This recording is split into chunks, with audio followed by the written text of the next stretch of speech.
Welcome to the Zandbergen Report, where wealth strategies and investment wisdom collide, featuring your distinguished host and certified financial planner, Bart Zandbergen.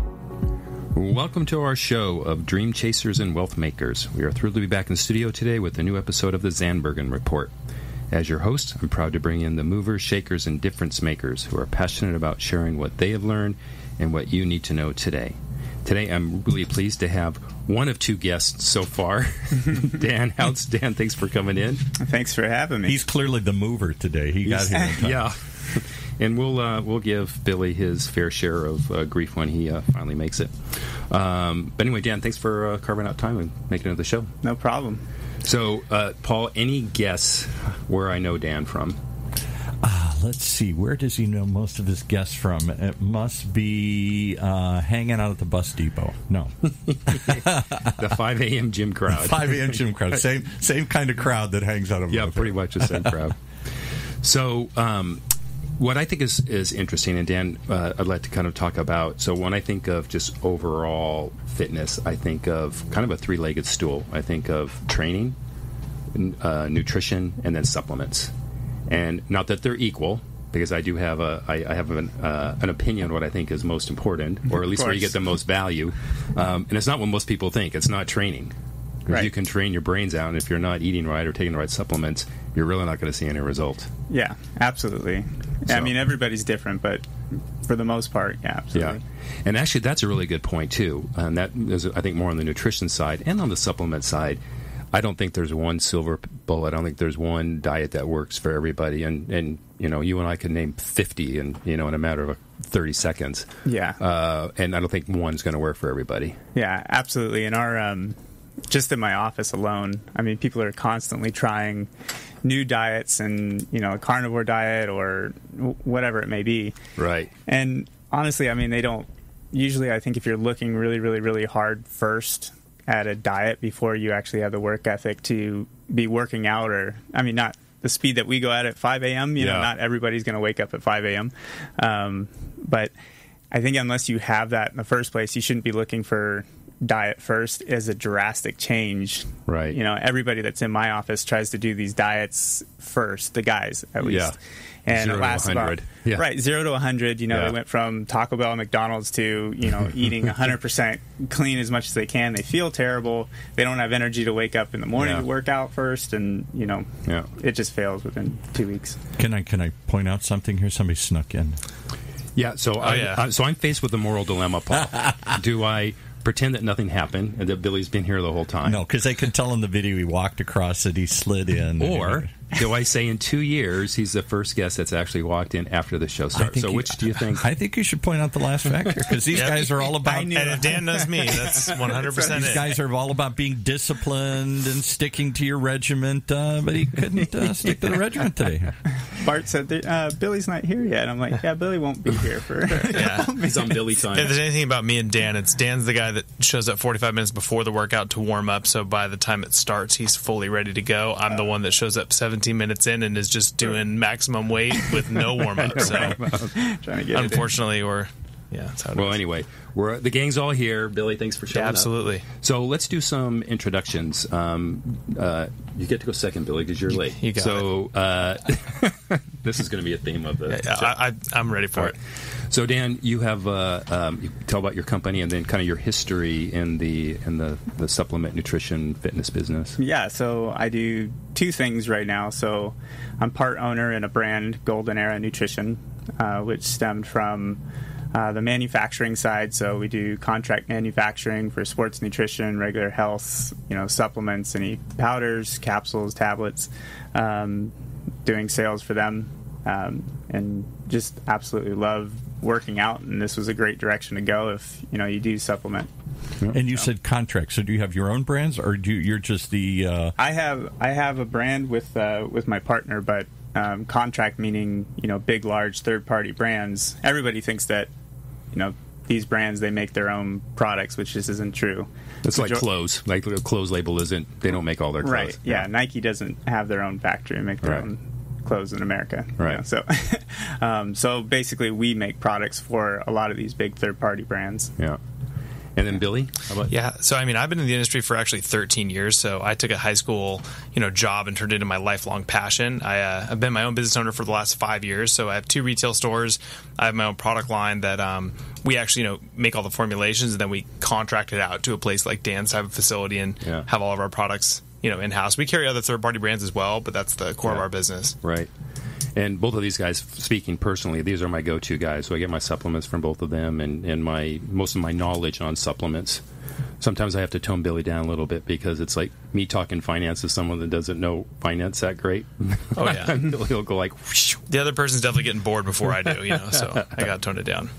Can we bring up the one thing that you guys were talking about while we were waiting there? You're talking about that the supplements are still assembled, manufactured, measured, whatever you want to call it, here in the United States, because even though they're manufactured, bottled, put together in China and other places, there's been a lot of controversy over if you rely upon the Chinese and others to say it really is what it's supposed to be. They claim it's 80% this and it's 10% this or whatever. Oh, sure. I mean, well, that's Americans too. I mean, overall, the supplement industry is today the Wild West of what, used to be long ago in America. It's entirely unregulated industry. So anyone can put anything on a bottle, say this is the world's #1 selling protein powder. It's the best thing ever. And it does these things, and no one's going to check on that. The FDA is not going to step in and say, you can't say that. So with that being said, a lot of times you're having to find brands that you can trust, because anyone, Chinese included or Americans or whoever's marketing it, is going to try and sometimes take an edge, which means maybe they say there's 15 milligrams of something, they're just packing 12, knowing that most people aren't going to know.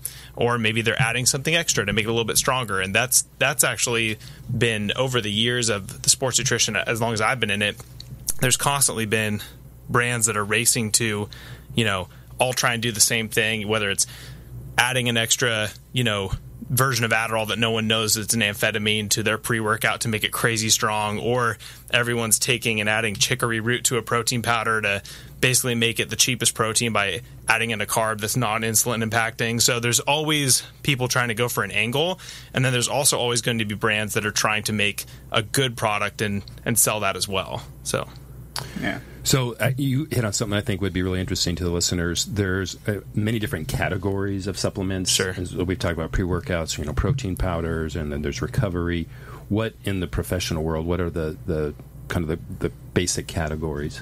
So, I mean, the go-to in sports, at least, is going to be, protein, glutamine, and branched-chain amino acids, and then the last one most likely being creatine.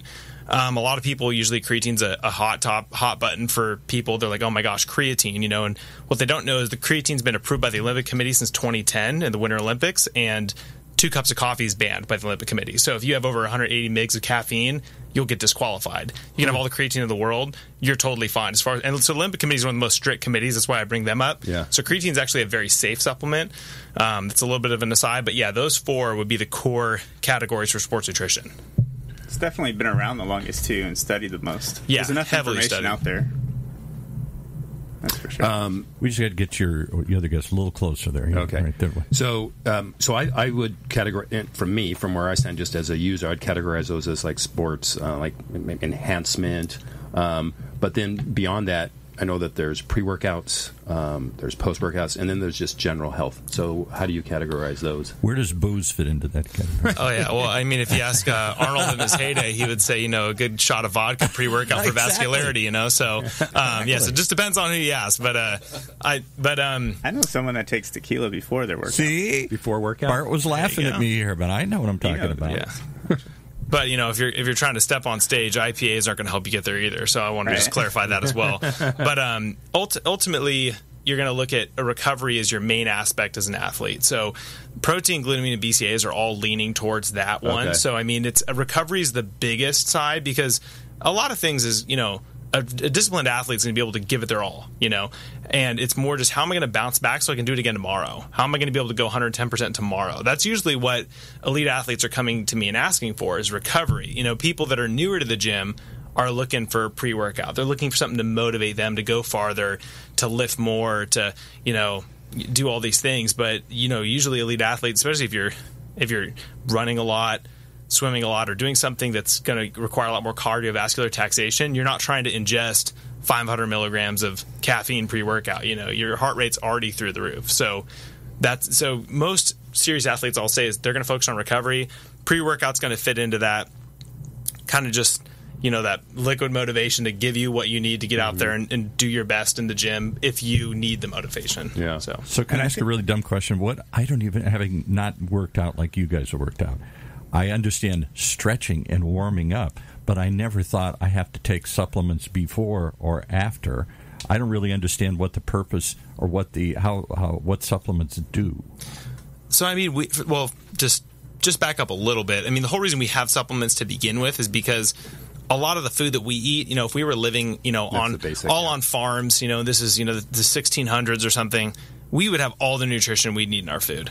But because of how everything's commercially processed and the soil doesn't have the nutrients it used to have and everything's mass produced, and again, talking about battling, how can we there's always brands trying to make cheaper supplements. There's always food companies trying to make cheaper food. And a lot of times that means robbing, the nutrients out of some, food products that we eat. So you have to get supplementation to give that back to the athlete that's getting depleted. Whereas like many years ago, you wouldn't need those things. You could just find it all in food. So today we, as like, for example, protein, we supplement with protein after workout because, whey protein you can buy at a really high concentration where it's very bioavailable and very living. So it can give you that really good protein dose that probably a glass of milk gave someone in the 18th century, but we don't have that today. Right. So I would still have pre-workout, though, if we lived in the 1600s. Yeah. I don't think I could live with totally. that. Oh, yeah. And I think, actually, the recovery one, so I think that all goes in stages. So pre-workout, like you're trying to itemize them. I think that comes with age, too. Oh, so, sure. like, when I was 21 years old. Age, depression, whatever you want to go. Yeah, I mean, I was, when I was taking, like, pre-workout-wise, the main ingredient in there is banned now. It's a banned substance, but, man, it got me going. Right. I just wanted that motivation, that high just to get going. Now it's just kind of essential. If I don't have it, I basically didn't tie my shoes that day. It feels really weird. But as I age, recovery has been, it's kind of flip-flop where I would have spent my $40 on pre-workout. I wouldn't have bought protein. Now I'm like, well, that pre-workout is essential. I need to do it. But, man, my recovery needs to absolutely be there. Yeah. So we talked about this a little before you got here, Billy, and I think it applies to this too. I don't think that there's, just like with nutrition or diet, there's probably not any one like standard supplement thing where you can say this is going to work for you for everybody. And I'm under the belief that everyone's wired a little bit differently, blood's a little bit differently, or whatever that is, body type. Like, absolutely. You and I couldn't have more opposite body type. I have a hard gainer. I think you're probably more of a hard loser. Sure, yeah, so absolutely. Our supplementation and our training, our nutrition is going to be completely different. Yeah, and that's changed for me over the years, too. And I think Dan would talk about that, too. But that's one of the battles. And the first thing that people have to understand is, and this is going back to what Dan was saying about how everyone's jumping on, diet fads. I'm going keto. I'm vegan. I'm this. I'm that. I've done a lot of these. I've done bulletproof diet. I've done full-blown keto diet. I've done zero carb. I've done carb cycling. I've done slow carb, no carb, everything you can try. Like but the thing that you really have to understand is your body is different than many other people, and as people, we're built to survive. We don't exist on this planet all over it because everyone just ate yak butter and tea, and that's the perfect diet, and everything else is killing us. Like we're built to survive, and so we can make it work off of many, many different food sources. That's why there's Inuits living off of fish and only and then there's people like in Africa living off an entirely different diet. And I think geography does have something to do with it. Not only culture, but your surroundings and environment and weather and all that, I think, right? It's just harder for us because we live in the first world and we can kind of have whatever we want. And so we're like, what's the best? Yeah. So we're constantly tweaking everything. The best are Twinkies and Fritos. That's exactly. This is controversial. It seems to be always. Everyone has a strong opinion on. And again, it's not going to be the same for everybody, but the proper amount of protein intake. Sure. So, and I know also it's like, what's your goal, right? You ask the same questions that I ask my clients financially, like, hey, what's your goal? What are we trying to accomplish for? Right. But so if I was to, someone were to ask you, and let's say their goal was, hey, I want to lose weight. How much protein do you think they should have, like per? Let's go with per pound of body weight. It's a little easier. So, that's a really good... that's still to this day a good rule of thumb is a gram per pound of body weight. And first of all, that's harder to eat than you think, And so actually, I give it to people that want to lose weight or gain weight, So if they're trying to gain weight, we'll increase the carbohydrates and the essential fatty acid ratios. Yeah. But trying to lose weight, if you can ingest a good amount of protein, and like let's say you weigh 180 pounds, you ingest 180 grams of protein a day. That's like just eating it. That's harder. It's easier said than done. So I would probably recommend people doing that. What I usually get more as a question rather than the per day is how much can I get? How much is the ideal per scoop, right? 50 grams, 40 grams, 20 grams, 27 grams, 28.9 grams. And ultimately the best thing to do is because going back to everyone's body is different. And if you don't have all the time, effort, and energy to, get yourself all these different tests to find out what your optimal range of absorption is to give yourself a baseline, call it 30 grams of protein. So like for me per meal, per meal, or like for whatever window you need to get a protein shake or something like that. But like for breakfast, I will have 30 grams of protein every morning. And when I'm training really hard or I'm training with Dan, I'll make sure to at least do that. I get up usually about an hour before I'm in the gym, so I'll have a shake first thing in the morning. But that's a good baseline that I can do every day. And it's a no-brainer. If I'm trying to really beat myself up over, I had 23 grams, but 25 is really my target, or that's not what's going to get 99% of people in shape. Now if I'm Ronnie Coleman and I need to win this bodybuilding competition, I better be getting every last bite of asparagus that I'm supposed to, but because the guy next to me is doing the same thing. But for normal people, I'd recommend coming up with a baseline, a number that's reasonable. 30 grams is a totally reasonable. 25 to 30 grams is a totally reasonable number, and try and hit that every 2.5 to 3 hours, and you'll lose weight, I would say. So my 60 to 80 per meal 6 times a day is probably too much? That's steep. I mean, I'd be hard pressed to find someone that can absorb. Now granted, it's different, so if you have a 60 to 80 gram protein shake that's in water with no fiber, I mean, you're not going to be able to absorb that. There's no chance, no snowball's chance in hell. But if it's a steak, steak is extremely textured. Your body's going to have to get through all that just to get to those amino acids. You'll probably absorb that, or a lot more of it than had it been a protein shake. Right. So now we're getting down to that. Yeah, so that's another part of it too, because you will. Yeah. So how much can your body take in one session? Can you just pump it in until you can't take anymore? I mean, your body will just, whatever you can't take, it'll just go out the other end. Yeah, right. And it's harder to make protein stores fat. So. I think the rule of thumb is for men is 27 grams of protein or something like that. Serving. Per serving, and then women is down there at 23 max. Maybe. But again, I think it's based on your goal. Right. Body type, weight, totally. Body fat. If you're trying to, I think, this is me. I'm not the finance guy, but for me, it's always trying to gain muscle and lose fat. I mean, that's been my last 30 years. Totally. You're looking good doing it, Bart. Keep it up. Thank you. I think it's everybody's goal. Right. Right. But I personally, for me, what works is a higher protein. So my daily is roughly 50% protein, 25 carbs, 25 fat. That's my standard. Well, and where you're winning there is more of what you're eating is going the carbs are going to eat a lot easier to go to fat than the protein. So even if you're wasting those last 10 grams or something like that, the thing is the meal is filling. You've had enough. Yeah. And you're winning because it's not, like when I was doing a zero carb diet, I was probably way overeating the celery and peanut butter, but at least I wasn't eating, a pizza, right? So to take me out of ketosis or whatever it is. So that's, it depends upon what your goals are there. It's not maybe to make sure every gram is absorbed, but maybe to get the correct meal to hit your goals. And if you're trying to hit this protein or whatever, is it better to try and do it naturally? I know that's so many of these diets say no, whatever it is, the caveman diet or whatever. Right, it is. That's another good one. Yeah. Whether you're trying to do it naturally, or can I just buy a supplement and achieve the same thing? There's definitely other nutritional value coming from normal food, so you never want to stop eating food and strictly go to supplements, right? That's kind of a common sense thing, but ultimately I'm not a huge person on, it's got to be 100% I can't have any supplements or first of all, supplements, protein powder for example, is just dehydrated whey.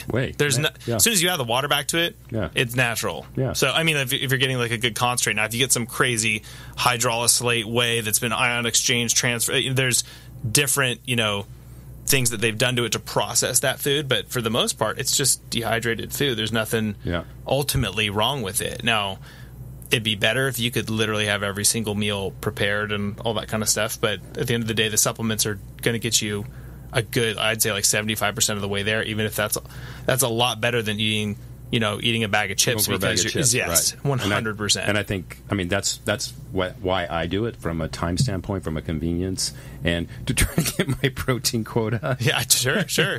Hey, that's chewing solid. Meat takes a long time. Yep.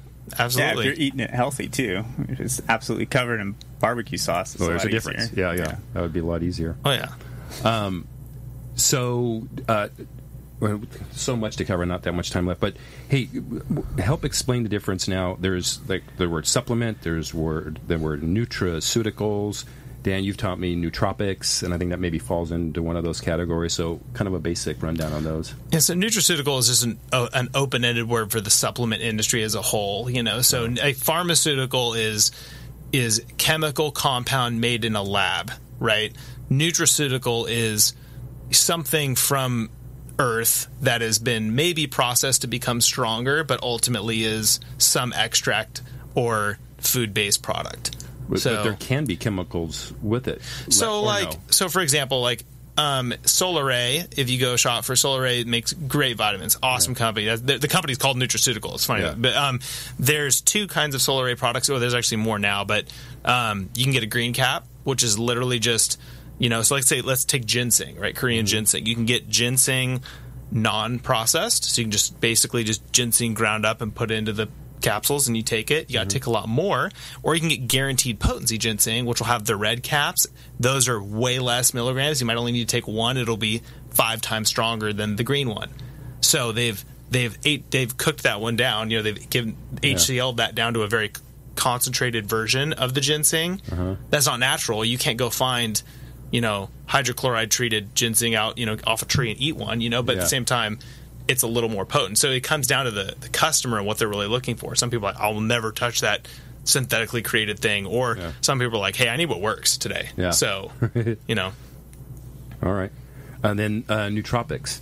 How about you, Dan? Tell me about that. I'm just a huge fan of nootropics. Just the brain focusing that you have. Yeah. I went back to a pre-workout that I used to take that had DMAA in it, and the focus that you used to gain from that stimulant was just incredible in every single pre-workout company that's coming out right now, or raw material is trying to get as close as they can to DMAA. And DMAA is trying to get as close as it can to ephedra, caffeine, aspirin. You know what I mean? So it's always levels. Explain what DMAA is. 1,3-dimethylalanine. Yep, you nailed it. Yeah. Okay. So anyway, it's been banned for a while. It's reverse. Kind of stimulants or something? Yeah, it's reverse engineered geranium oil. So basically, reverse engineered geranium oil. Right. So their way of making that a supplement Who would even think to put that in your body? Right. Well, Patrick Arnold, that's who thought of it. I mean, so basically, there's a guy who created a lot of designer hormones called prohormones that were, basically they're his chemical compounds that all did different kind of things. Some would make you really anabolic, some would make you stronger.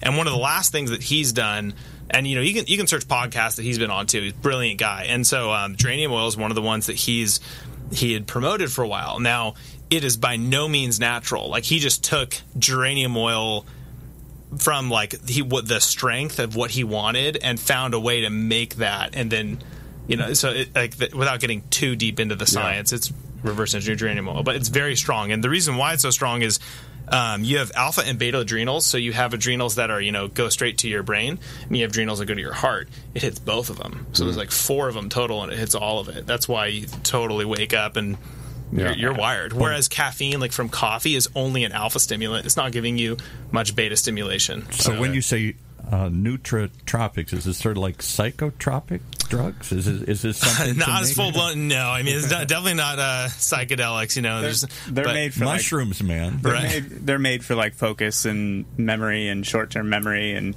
really what they're doing is they're helping. We're talking. DMAA is not really even a nootropic. That is full blown. Strong chemical drug. Yeah, but a nootropic is going to help you get blood flow to other parts of your brain. Whereas, when you go into fight or flight, which being an American living in Orange County, we're basically in flight or flight from when we wake up to when we go to bed. And so, if you're stressed, your body's only going to transmit blood to one side of your brain, most normally. So you have to work to try and, calm down, focus, get it to travel to the other side. And so decreasing cortisol levels, helping blood flow to the other side of the brain, that can help a lot. And a lot of nootropics are good at doing that. So that's, most supplements, while we have cool videos and all the stuff that make them sound super awesome, it usually means, this one helps you get blood over here. This one helps your body do this a little bit better. And that's, your body's the one doing the work. The supplements are just helping like turn on and off certain switches. Yeah, I'm shocked. I mean, Dan talks to me about stuff all the time, and he said, you consider nootropic. And then finally, for whatever reason, I'm like, let me give it a shot. Because I was feeling a little foggy. Right? Sure, yeah. Brain fog, yeah. And as you guys both know, I don't generally feel things. I take things because they're good for me. I don't really feel it. But it was probably 4 or 5 days, and I felt so much more just clear and articulate and just more focused. Yeah. That's great. And this one, I think, is like an actual natural, like a mushroom-based one, I think, the one you're doing. Not the crazy mushroom, but a regular mushroom. Right. Oh, well, I mean, all of the mushroom, I don't want to say mushroom tech, but I mean, a lot of the mushroom industry, like lion's mane and that kind of thing, is taken off because mushrooms actually match human DNA by up to 60%. Which is huge, we don't have, like, normal herbal extracts only match our DNA by like 10% or something. So the mushrooms you can absorb a lot more effectively. So are we descended from mushrooms? Or that's what, depending on who you talk to, you get a few of those people that tell you that too. It's an alien species or something. We're running really short on time, but the one thing I think we should talk about is you mentioned the pro-hormone. So there, on one far end, there's anabolic steroids, right, and on the other far end, call it, I guess, Tribulus, natural test booster. Yeah, and then maybe there's something in the middle that's pro-hormone. Pro-hormones, what determines what is what? So I think the first thing you would want to start is what's natural, what's synthetic, right? So what is something that you can just get from Earth and pick it up and put it in a bottle and that does something? Yeah.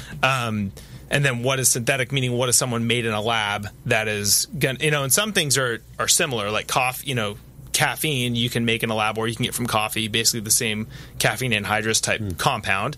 But a lot of times, synthetic test boosters have gotten a lot more effective and stronger because you have to take so much less of them. Dan's got a testosterone. You want to tell him about your natural test booster and how many pills you got to take of that to get an efficacious dose? So it's 10 a day. Yeah. Bart knows. First guy. Yeah, I mean, you got to take a huge dosage of natural to be able to boost your natural testosterone within your body. And then these synthetic ones, are like one. I don't know. Yeah, it's like 20 milligrams, and take one a day. But then the problem that we have, I think, and we've experienced this before, is you have companies that come out saying natural testosterone booster or natural, whatever, and you take them, and within 2 weeks, you drop 5% body fat, you gain 20 pounds, and you increase strength, and you're just like, well, that really worked really well, right? And then 6 months down the road, they get popped by the FDA or something like that, investigations. But and so the far end of the spectrum is like the synthetic, basically. Like taking injectable steroids, that's going to exactly mimic testosterone that's in your body. So your body will look at that and say, that's my testosterone, and it'll absorb it all, and it's already in the bloodstream. So that's going to be, and then everything in between, pro-hormones, and there's oral anabolic steroids too. It's not just injectable, but pro-hormones, SARMs, peptides, there's a whole bunch of stuff in there. A good rule of thumb is the harder and higher you go is the more thunder you're calling down for on the side effects end, right? So the super strong ones are pretty much you're going to get so much testosterone that it's going to work really well, but then your body's going to go, oh, well, like, why am I making testosterone anymore? I mean, I've got so much extra, and it's not going to keep doing it by itself. So the longer you stay on, and now with the advent of Instagram and YouTube fitness, famous people and stuff like that, some people are taking steroids year round and they're totally shutting their system down. Yeah. So they're like 20 years old, 24 years old. They can't make testosterone anymore. Yeah. Right. So once they're done with, whatever 16 steroid cycle they're doing, they're having to take TRT just to, testosterone replacement therapy in order to just maintain a baseline testosterone amount. Whereas, you get down into some of the other, pro-hormones like cyanostatin or 19-nortrend and like some other things that have been out over the years. Some are banned, some are not banned, some are about to be banned. And there's less side effects. You need to take like basic post-cycle therapy, maybe arimistane or something to stop an estrogen spike. But ultimately, you're not going to be getting back knee, mood swings, throwing a chair through a wall or something like that. And so it just kind of that's the big range. It's like the harder and the more results you get just right out the gate, usually the more side effects you're going to see. That's not a 100% guarantee, but that's a good rule of thumb. Right. My head is spinning at the sheer amount of terms and ideas and science going on here. How do people reach you if they want to learn any of this here? If any of this starts to intrigue them? Yeah, so I mean, you can definitely reach out to me. I still work in the stores at Kingdom Nutrition, so you're more than welcome to call the store if you need to hear my voice. And what was the store? It's called Kingdom Nutrition, and we're located out of Orange County, California. We have 2 locations in Rancho Santa Margarita and San Clemente. And then on top of that, you can reach out to me on Instagram, B Hinzo. I'm on Twitter at Billy Hinzo. Or you can just email me, billyhinzo@gmail.com. I mean, I love supplements, and like Bart was saying, you're going to be the one that gets bored of talking about it before me, so you're not boring me by asking questions. Feel free to reach out anytime. And how about you, Dan? How can people reach you? That'd just be dan@goldeneranutrition.com, or Instagram, same thing, for just Daniel Houtz on my Instagram. Awesome. Hey guys, thanks so much for taking the time. Now we're all into health and nutritional, but I have to ask you one last thing. What's your guilty pleasure, Billy? Oh man, I mean, I'm gonna say Cheetos. It's gonna be kettle corn. Honestly, kettle corn. See, I was at a concert and Chevelle's playing. I'm sitting, 7 rows back, just sitting down. I just got into kettle corn and I ate it through the whole first set. And the artist just stopped, and lead singer's like, "Did you seriously eat popcorn that entire time?" Way. And I was like, kind of threw up a fist. Like, yeah, man, I did. I did it. Yeah, exactly. That's hilarious. How about you, Dan? I go through flows. I mean, probably popcorn is one of them for sure. Extra butter popcorn. If I'm at a movie theater, I usually eat it before a big bucket before the opening credits are finished. But right now, hot Cheetos. See, and I was kidding. I know, Cheetos, but the problem is if you have some whiskey after hot Cheetos, your mouth is just on fire. So that's how I'm going to stop. All right, guys, thanks again. This Absolutely. really Thanks for having me. And thanks, everyone who had tuned in. We'll look forward to being back in the studio next week. Cheers. Tune in next week for the latest edition of the Zandbergen Report, Tuesdays at 2 p.m. Catch up on our recent shows by visiting bartzandbergen.podbean.com. The Zandbergen Report is also available on iTunes, iHeartRadio, and Spotify. Interested in being a featured guest on our show, or have a question you'd like to hear us answer? Email podcast@bartzandbergen.com. Bart A. Zandbergen, CFP, and Letitia Burbaum, AIF, are registered investment advisors with Optivest Inc. and registered representatives with Gramercy Securities Inc., member FINRA and SIPC. Investment advisory services are offered by Optivest Inc. under SEC registration.